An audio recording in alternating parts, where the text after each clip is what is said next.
गोविंद दास जी के साथ में ठाकुर जी खेलते हैं। एक दिन ठाकुर जी ने गोविंद दास जी को घोड़ा बनाया, स्वयं चढ़ गए उनके ऊपर और चल मेरे घोड़े, चल मेरे घोड़े, ऐसे करके ठाकुर जी और गोविंद दास की सुंदर बड़े केशों को चोटी बना करके चला में गोविंद दास जी चल रहे हैं। चलते चलते इतने में ही गोविंद दास जी को जोर की लघु शंका हुई। अब लघु शंका जैसे इच्छा हुई, गोविंद दास जी ने ठाकुर जी से कुछ नहीं कहा और चलते चलते ही वस्त्रों में ही ये दृश्य किसी ने देख लिया। लोगों को तो दिखना चाहिए बात बनाने के लिए कुछ भी। जाकर के गोसाई जी के पास गए और जाकर के देखो देखो देखो आपने कैसे लोगों को ठाकुर जी की सेवा में धर रखा है। बोले क्यों? बोले देखो आज गोविंद दास क्या कर रहे थे। बोले क्या कर रहे थे? अच्छा, लोगों को ठाकुर जी नहीं दिखते थे कि कमर पर ठाकुर जी बैठे हैं?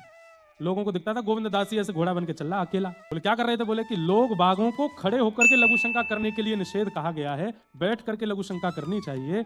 यहाँ पर देखो गोविंद दास तो घोड़ा बन करके लघु शंका आदि निवृत्त कर रहे थे। गोसाई जी बोले तो बड़ी गलत खबर सुनाई तुमने, आज हम इनको डांटेंगे। बोले डांटेंगे? सेवा से दूर करो ठाकुर जी की से। गोसाई जी के पास गोविंद दास शाम को आए। गोसाई जी मुंह फेर के बैठ गए। गोविंद दास बोले जय जय, आप नाराज हो? कोई ने आपके कान भर दिए मेरे बारे में कुछ उल्टी सीधी कह दी है? बोले आज तुम्हारी एक शिकायत आई। बोले क्या? अरे इतने अमर्यादित हो गए तुम? अरे ये शंकाओं की निवृत्ति पर तो ध्यान देना चाहिए ना, कैसे करते हैं कैसे नहीं करते। तुम घोड़ा बनकर के वस्त्रों में, किसी ने देखा मुझे आकर के बताया? गोविंद दास के नेत्रों में अश्रु आ गए और कहा जय जय, ठाकुर जी ने मुंह को घोड़ा बनायो और ठाकुर जी अगर कहें कि घोड़ा बन जा, वास्तव में मैं मानव बुद्धि कैसे रखूं कि मैं मानव हूं?